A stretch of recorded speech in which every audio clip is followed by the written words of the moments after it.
2025 সালের শুরু থেকে ব্রাজিলে স্কুলে স্মার্টফোন ব্যবহার আইনত নিষিদ্ধ করা হয়েছে।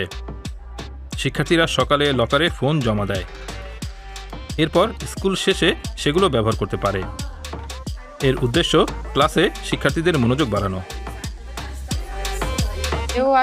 আমি এখন আরো বেশি মনোযোগী থাকি। আগে মোবাইলে কোনো বার্তা এলো কি না তা নিয়ে বেশি ভাবতাম, সব সময় ফোন দেখতে চাইতাম। আর এখন আমি শুধু পড়াশোনায় মনোযোগ দিতে পারি। আমার এটা ভালো লাগছে, আর লেখাপড়া ভালোই চলছে। জরুরি পরিস্থিতিতে এবং লেখাপড়ার জন্য দরকার হলে শিক্ষার্থীরা এখনও ফোন ব্যবহার করতে পারে। সরকার আশা করছে নতুন আইনের কারণে শিক্ষার্থীদের পড়াশোনায় মনোযোগ আরও বাড়বে। শিক্ষার্থীরা বাস্তব জীবনে একে অপরের সঙ্গে আরও বেশি যোগাযোগ করতে উৎসাহিত হবে বলেও মনে করছে সরকার।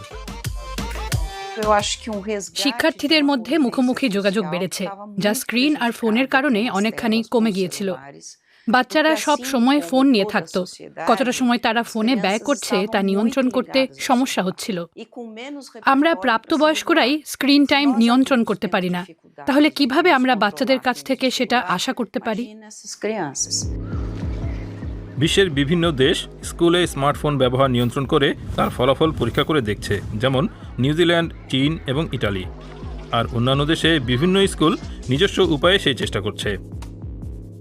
এটি শিক্ষার্থীদের উপর ইতিবাচক প্রভাব ফেলছে বলে কিছু গবেষণায় দেখা গেছে। তবে সমালোচকেরা বলছেন এর ফলে শিক্ষার্থীরা মিডিয়ার ব্যবহার সম্পর্কে শিখতে পারছে না। এছাড়া এভাবে আসলে শিক্ষার্থীদের বাধ্য করা যায় না বলেও মনে করছেন তারা। হ্যাঁ, বাচ্চারা নিয়ম ভাঙার চেষ্টা করে, কিন্তু সামগ্রিকভাবে ফল আমাদের প্রত্যাশার চেয়েও অনেক ভালো। বেশিরভাগ শিক্ষার্থী এবং অভিভাবক নতুন নিয়মকে স্বাগত জানিয়েছেন। তার মানে এই নিয়ম পছন্দ করছেন না এমন শিক্ষার্থী ও অভিভাবকও আছেন। বেশিরভাগ ক্ষেত্রে বয়সে বড় শিক্ষার্থীরা নতুন নিয়ম পছন্দ করছে না। তাদের প্রশ্ন, কেন বিরতির সময় তাদের ফোন পরীক্ষা করার অনুমতি দেওয়া হচ্ছে না? আমার গ্রেড আর ক্লাসে আমার পারফরমেন্স ভালো হয়েছে, কিন্তু এর একটা খারাপ দিকও আছে।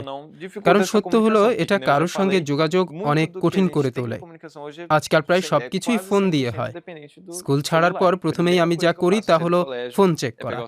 এটা প্রায় একটা প্রয়োজনীয়তা হয়ে দাঁড়িয়েছে।